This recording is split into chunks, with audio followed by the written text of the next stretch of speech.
ఏ కుటుంబాలైతే మనశ్శాంతి లేక బ్రతుకుతున్నాయో, ఏ కుటుంబాలైతే వారి కష్టానికి తగిన ప్రతిఫలాలు అనుభవించలేకపోతున్నారో, ఏ కుటుంబాలైతే ఊబుల్లో కూరుకుపోయిన పరిస్థితిని మీరు అనుభవిస్తున్నారో, ఈరోజు నా ప్రభు అంటున్నారు, మీరు నా యొద్దకు రండి, నేను మీకు విశ్రాంతినిస్తాను, ప్రశాంతమైన వాతావరణాన్ని మీ కుటుంబాలకి ఇస్తాను. ఎలాంటి గలిబిలి మీ కుటుంబంలో లేకుండా వాటన్నిటిని నా ప్రభు తొలగించడానికి ఇష్టపడుతున్నాడు ఆయన.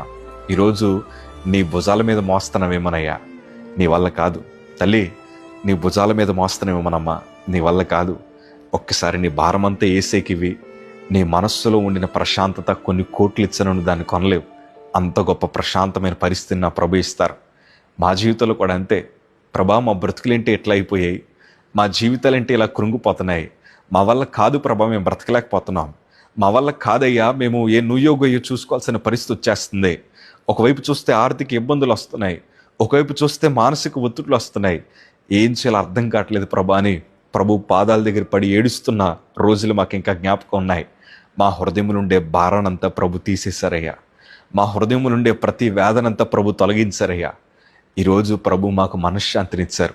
దానికి మించిన ఆశీర్వాదం ఈ ప్రపంచంలో మరొకటి లేదు. అలాంటి ఆశీర్వాదం నా ప్రభు నీకు ఇవ్వాలని ప్రభు ఆశపడుతున్నారు.